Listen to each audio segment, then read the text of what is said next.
of the principle of innocent passage.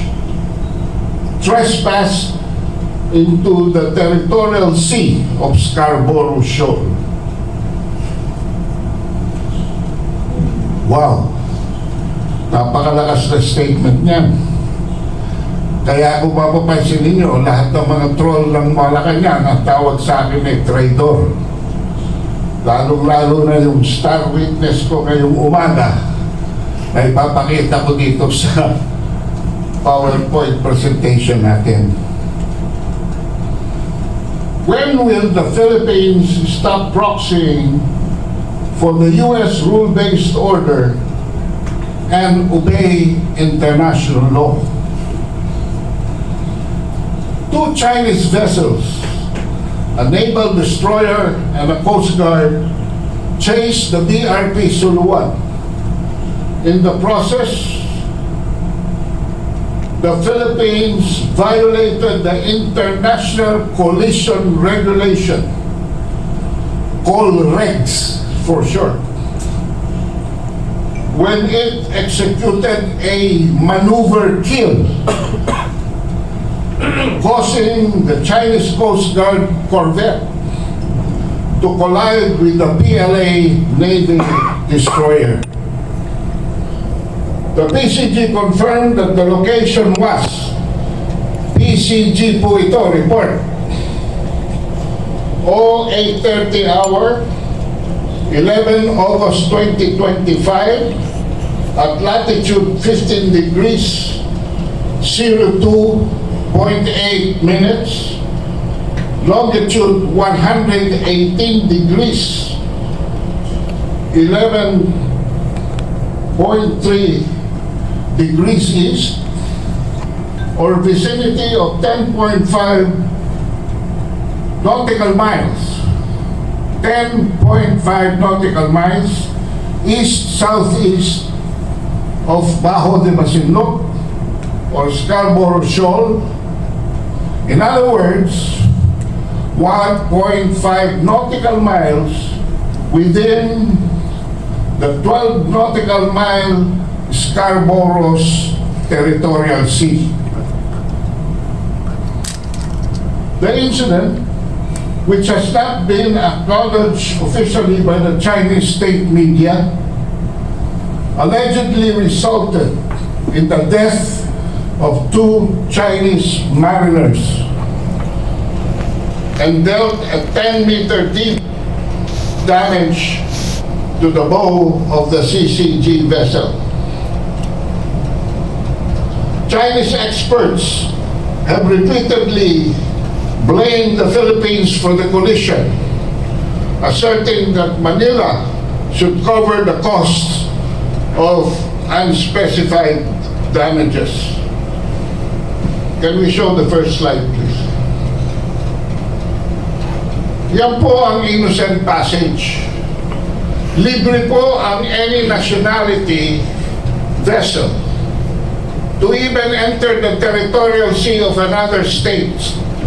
Pero pagpasok po nila, kailangan dire-diretso palabas. Ano po ang ginagawa ng Philippine Coast Guard? More than 90 nautical miles from our own territorial sea and within 1.5 nautical miles of Scarborough Shoal. Ang sabi nila, nagbibigay daw sila ng supplies para sa mga fishermen natin. So they are admitted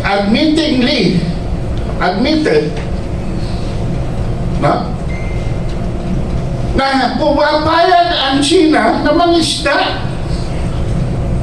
ang ating mga fisher folk sa loob ng Scarborough Shoal Territorial Sea. Hindi po ba? Dahil nandun sila. So ano itong kinakalat nilang propaganda na hinaharas daw ng mga Chino ang fishermen natin,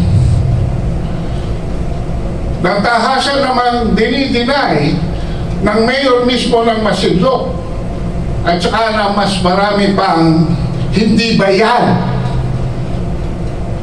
na mangingisda.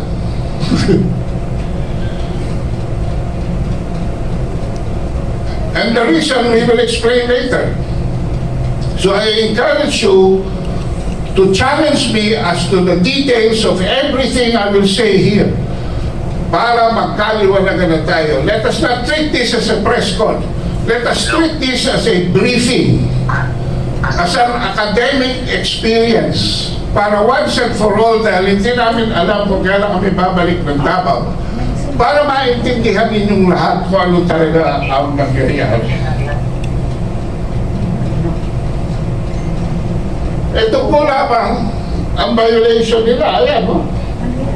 They were unloading, supposedly to deliver food, fuel, and other supplies to our fishermen there.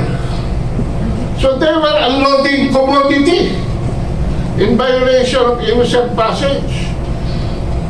At doon sa letter D, they were engaging in propaganda dahil mismo po sa BRP Suluan at yung kasamang BRP Teresa Magbanwa ay pulong-pulo po ng reporters at TV stations. So they were engaging in propaganda activities. Fishing activities also is bawal. But in Scarborough Shoal, meron po dyan nilabas ang arbitral ruling na pwede dahil traditional fishing grounds yan of many nationalities since time immemorial, exception. So yung presence ng mga fishermen doon, okay. At yung panghuli, any other activities not having a direct bearing on the passage, which is provoking the Chinese Coast Guard into a false start. Sa mga video po ng gitgitan between PCG and CCG, mapapansin ninyo. Next slide. Sapa. Yan. Mapapansin po ninyo kung yung puti ay Coast Guard ship. Lagi pong nasa kaliwa ang Philippine Coast Guard. Sa blue. Nandun po siya sa tinatawag nating port side. Yung kanan naman po, tinatawag natin yan sa International Collision Regulation na starboard side. Pag ikaw ay nasa gitna o nasa kanan, stand vessel ka, stand on vessel ka, hindi ka dapat gumalaw, diretso ka lang. Pag ikaw ay nasa kaliwa, sa blue, kailangan parallel ka lang because you are the giveaway vessel. Baka po dito mayroong mga marino na intindihan nyo ang aking sinasabi. You have to give way to the white. Now, kung perpendicular, you can either go to the right of the white and cross over pag lumampas na yung puti. Or, pwede kayong mag-parallel sa puti, paspasan yung takbo nyo kung gusto nyo umovertake, at pag kayo ay malayo na, saka kayo kumanan. Kasi ang purpose ng Colrex ay to avoid collision.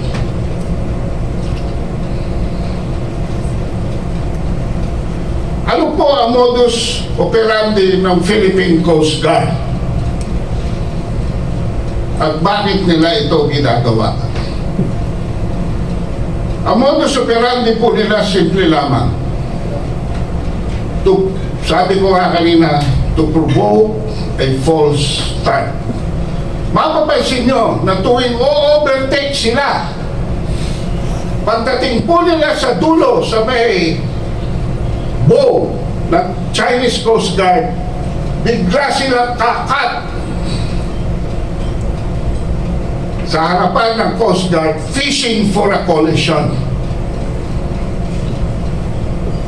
Try to review all these videos that have been there for more than 2 years. Yung po makikita ninyo. Parang motorsiklo, di ba? Pag overtake sa inyo motorsiklo sa baykat. So yan po. But what happened on August 11 is something different. Kung titingnan nyo sa kanan, yung black semicircular line, yun po ang ruta ng BRP Suluan. Nasa kanan niya, ang CCG ship. At nasa kanan ng CCG ship, ang People's Liberation Army Navy Destroyer. Yun po ang mga posisyon. Picture yourself on a three-way highway. Nasa kaliwa, kayo nasa gitna, at may truck dito sa kanan. Bigla pong nag-U-turn ang BRP Suluan. So ano mangyayari dito? Hindi susunod at baka mabangga yung truck, di po ba? Dahil biglang-bigla nag-U-turn siya, as shown by the illustration. Ngayon, ito po ang animation ng collision incident by AI based on the satellite feed. Yung pong puti, ang Philippine Coast Guard. At dyan yung makita kung bakit nabangga nung CCG yung PLA destroyer.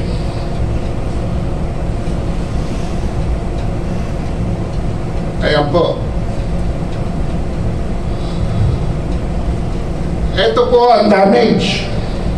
Yung next slide. Kung makikita nyo sa upper left hand, may ibinababa pong rubber protection yung dalawang tripulante ng Chinese Coast Guard. Ayun po. That is called a fender. Pagkababa po nila yan in 2 seconds, nagkaroon na ng kolisyon. Nabuhay kaya yung dalawang yan? Most probably, hindi po. Ang damage sa CCG vessel, ayun, 10 meter, umurong yung bow niya. Yung forecastle niya, yung pinakadulong umurong, ayun po. At doon naman, saan bumangga yun? Dito po sa destroyer, ayun, nakabilog yung damage marks. Pero officially, ang China, quiet lang po. Dahil inunahan kagad ng Department of Foreign Affairs ng statement that the Philippines bear no responsibility for the collision between the Navy destroyer and the Chinese Coast Guard vessel in Bajo de Masinloc.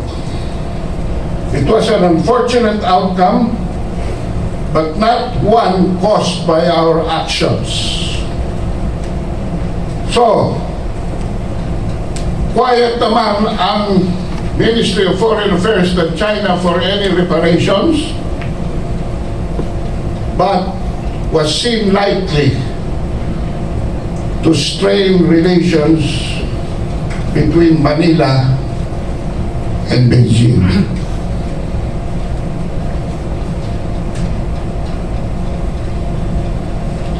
"16 days later, on August 27.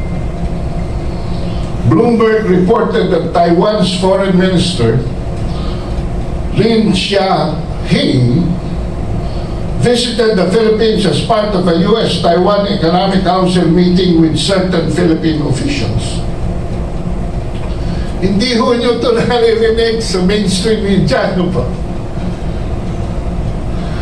In a hearing in the Senate Committee of Foreign Affairs, Senator Jaime Marcos confronted Secretary Lazaro about this report. The Department of Foreign Affairs said she had no official knowledge of the protocol violation, but requested for an executive session to explain details. In other words, may mga detalye po na ayaw nilang ipagpaalam sa publiko. As a result,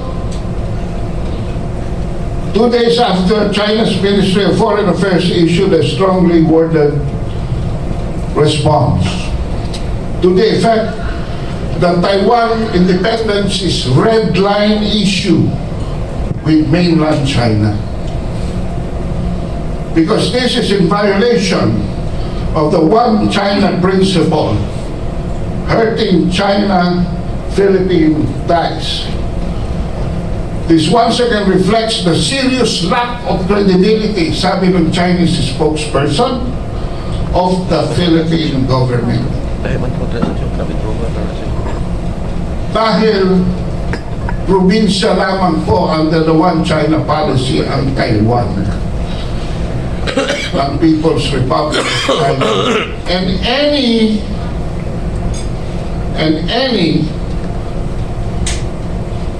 violation of that will be considered as a threat to the national security of mainland China.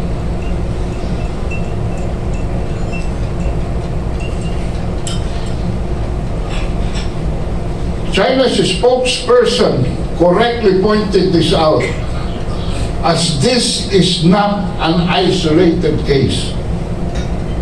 Indeed, the build-up started from April 1 pa. August 27 po ito, when General Romeo Browner, Chief of Staff of the Armed Forces of the Philippines, was caught on video telling troops to prepare themselves for the invasion of Taiwan. Climaxed by a series of events leading to Philippine President Marcos's visit to India as recent as August 6, where BBM said, to be very practical about it, if there is no confrontation over Taiwan, if there is a confrontation between Taiwan, between China and the United States, sa bibig po ng Pangulo nangyari yan. There is no way that the Philippines can stay out of it simply because of our physical geographic location.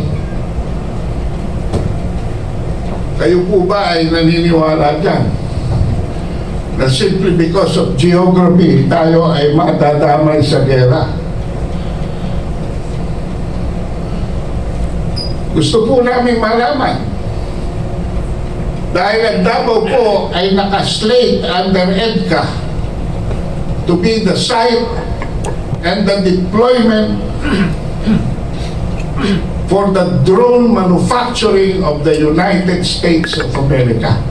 Alam po ba ninyo na kayo ay nakatalaga na to be the drone center in the Indo-Pacific for manufacturing and deployment of US drones? Meron po bang nagsasabi sa inyo niyan? Kung hindi, you are informed accordingly. So ano sabi ng China?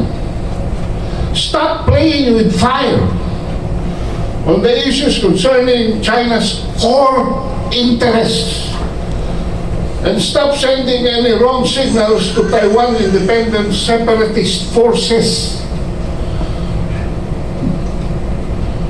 Bakit kailangan humalo si Bongbong Marcos sa mga usapin ito?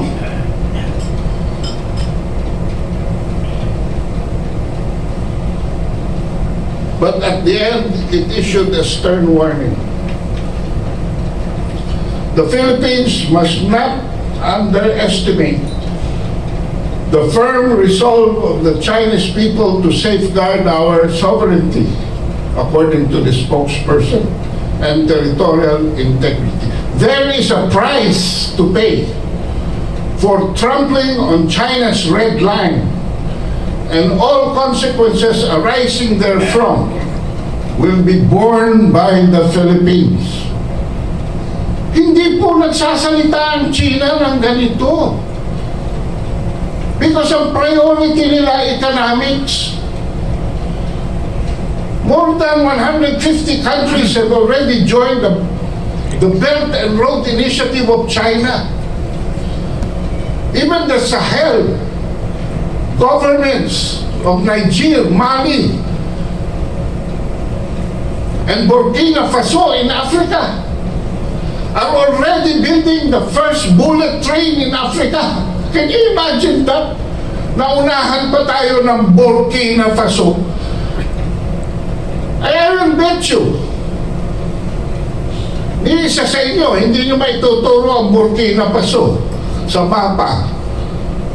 Dahil napakalayo natin ito din. Di ba?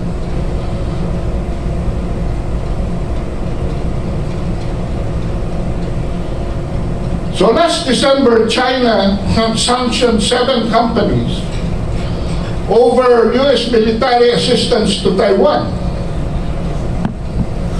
At ano ang prognosis ng Asia Century Pacific na gagawin ng China sa Pilipinas?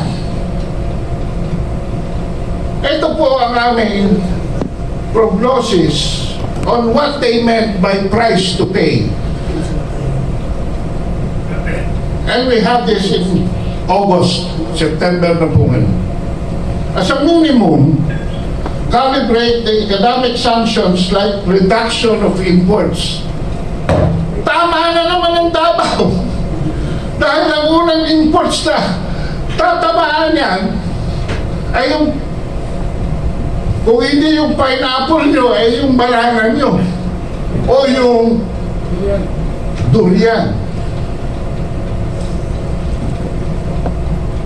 Kaya po kami nagpunta dito para buksan ang inyong mga mata at inyong mga pandinig para maging aware kayo kung saan na isinubo ni Bongbong Marcos ang Davao